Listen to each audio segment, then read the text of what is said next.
ಸ್ನೇಹಿತರೆ, ನಾನು ಡಾಕ್ಟರ್ ಮಾರುತೇಶ್ ಅಂತೇಳಿ ಇವತ್ತು ಕಟೀಲೂರಿನಲ್ಲಿರೋ ದುರ್ಗಾ ಪರಮೇಶ್ವರಿ ದೇವಸ್ಥಾನಕ್ಕೆ ಬಂದಿದ್ದೀನಿ.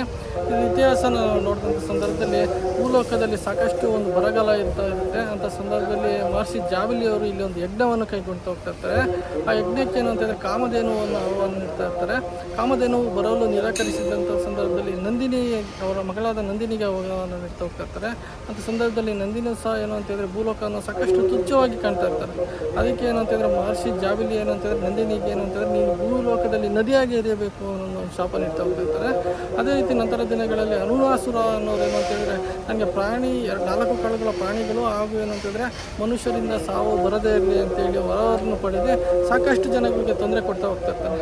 ಅಂಥ ಸಂದರ್ಭದಲ್ಲಿ ಏನು ಅಂತ ಹೇಳಿದರೆ ದುರ್ಗಾ ಪರಮೇಶ್ವರಿ ಏನಂತಂದರೆ ಜೇನುಹುಳುಗಳ ರೂಪದಲ್ಲಿ ಬಂದು ಏನಂತಂದರೆ ಅವ್ರನ್ನ ಸಂಹರಿಸ್ತು ಅಂತೇಳಿ ಒಂದು ಇತಿಹಾಸ ಕಾಣ್ತಾ ಹೋಗ್ತಾ ಇರ್ತೀವಿ.